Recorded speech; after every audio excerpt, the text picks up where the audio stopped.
Hey guys, today we're going to look at some Day 1 Aether Drift decks for the Timeless format, and what everybody's talking about is Chrome Mox. I think combo decks are going to get faster, they're going to get better.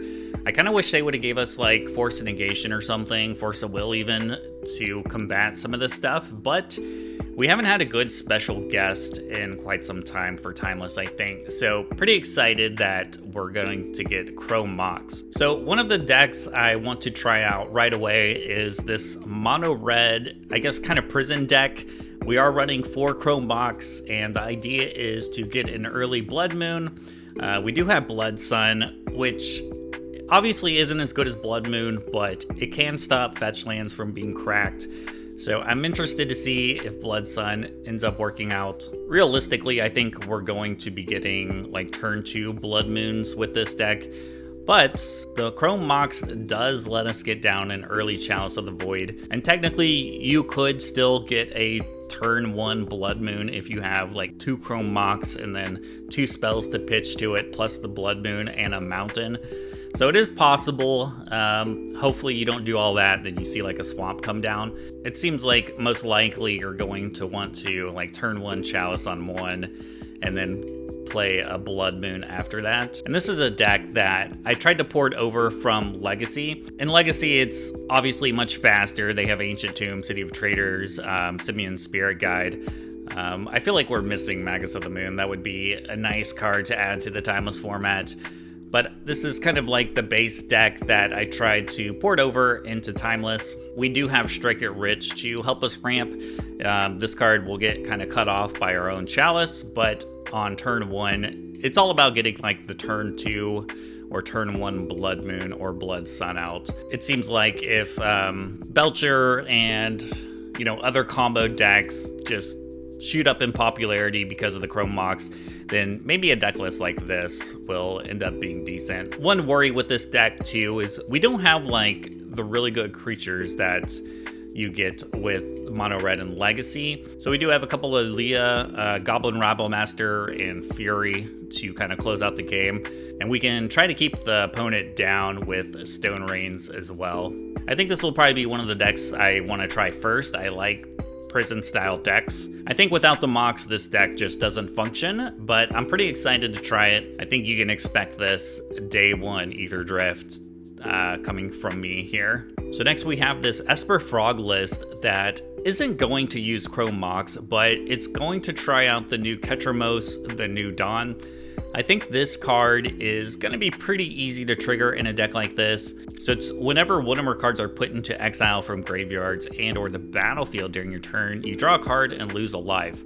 So Oculus, exiling cards to come into play. Psychic Frog can exile cards, Treasure Cruise, Swords to Plowshares, and then if we think about sideboard cards that might come in, like Ghost Vacuum, Surgical Extraction, all those are pretty easy ways we're going to be able to trigger the Ketramos.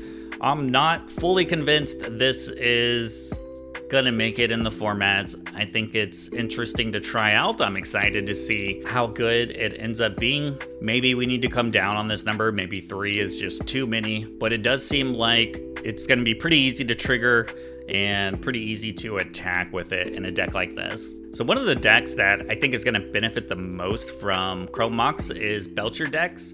And we're going to look at all the different flavors of Belcher here, but we're going to start with this mono blue version. I think the Mox definitely changes the dynamic of this deck, where if you're on the draw, you can still hold up a mana drain after your first turn, or even play like a tapped land and then hold up a Stifle or a Stern Scolding. And then maybe you're playing against a deck that doesn't have much interaction for you. The Chrome Mox can just help you ramp into the Charbelcher. And this deck does get a new card. We have Transit Mage, which when it enters, you get to search your library for an artifact card, mana value 4 or 5. So we're gonna go get Belcher with it. And this card can be used for Flare of Denial. So I actually think this mono blue version is going to be pretty strong. So I really like this mono blue version, and I think having lots of counter spells is going to be good against like other Belcher decks. And it seems like the format is going to go to be more combo heavy. So I think a deck like this with all the counter spells is going to be pretty nice. So next we have this mono black version of Belcher, and I feel like maybe this was a deck at one time. I never see mono black Belcher anymore. But adding Chrome Mox to this deck means you could run Beseech the Mirror, and you can tap the Chrome Mox for a black and then sacrifice it to Beseech to go get your Belcher. And then we have the other fast mana package with Grief and Sacrifice plus Dark Rituals. And we are running the Necro Dominance, Necropotence package here. So this is another deck that I think Chrome Mox is going to be really good in. I don't think this version is going to be nearly as good as like the black, white, or the mono blue, but I still think it's worth giving it a shot and see if you can get Beseech and Chrome Mox to be good together. So next we have the black, white version, which I think will be a lot more consistent than the mono black version.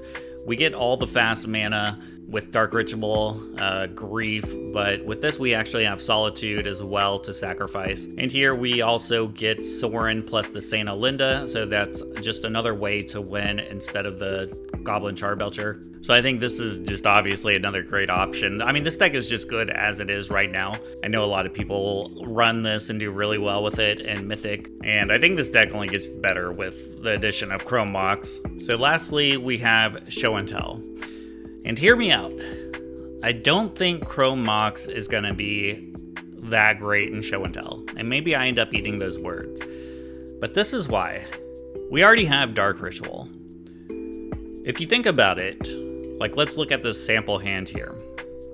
This could be a turn 1 win, where we play Watery Grave, Dark Ritual, we play Chrome Mox, exile either Dig Through Time or Atraxa. Now we have a blue source. Now we can play Show and Tell, Omniscience, and then play either Dig Through Time or Atraxa, whichever one we did in exile, and just go off that way. I mean, this is like the perfect 7 that you could have to just turn 1 win. Obviously, this is going to be like really hard to get. Every once in a while, I think you'll hit something like this, but you'll have to get pretty lucky to just have the nuts like that. So going back to my point, why I think Chrome Mox isn't going to be that great in Show and Tell is because you can already just turn 2 Dark Ritual into a Show and Tell and just win on turn 2. If you're using Chrome Mox to ramp and like you play a turn 1, assemble the team, and then your opponent plays Static Prison, exiles your Chrome Mox, well, you just lost one of your cards just for some early ramp. So I think, in my opinion, and we're going to try it, so we're definitely going to try Chrome Mox in Show and Tell, but in my opinion, it almost seems like just having Dark Ritual is better. And it's like, what are we going to be pitching with Chrome Mox? Because most of these cards I would rather just wait and play instead of risking some ramp to a Static Prison or some kind of artifact hate.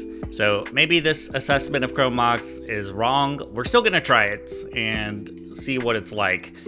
But I feel like you can get kind of 2 for 1 if your plan is to Chrome Mox and just play like assemble the team or a brainstorm, or just you're just trying to ramp into finding your combo. And the other side of this is how it's going to be good. I think a lot of it is just going to be how you play with it. I think it would be better to hold it until it's like time to actually combo off. Like maybe you have Chrome Mox and you imprint, assemble a team, and that lets you hold up a Veil of Summer that you might be short 1 mana, but now you have that extra mana to hold it up. That's when I think Chrome Mox is going to be good in Show and Tell, but I still think this deck can run just fine without it. But I'm still excited to try Chrome Mox in Show and Tell, and we're going to find out. We're going to find out if it's good or not. I still think that turn 2 Dark Ritual into a Show and Tell is just as good as holding up like a Chrome Mox, but we'll see. So in my opinion, I think that Chrome Mox and Ketramos might be the only cards that really make a big impact on the format. I'm hoping I'm wrong and more stuff comes through, but I'm excited to see how the Chrome Mox shifts the format. Maybe we start running more artifact hate now, and I'm excited to play some Timeless. I'm looking forward to playing that mono red deck, and trying to lock people out of games. That seems really fun to me. So as soon as the new set comes out, we'll be making some Timeless content. Appreciate y'all watching, and I will see y'all next time. Hey guys, Siege Rhino here. Don't forget to like and subscribe. Bye.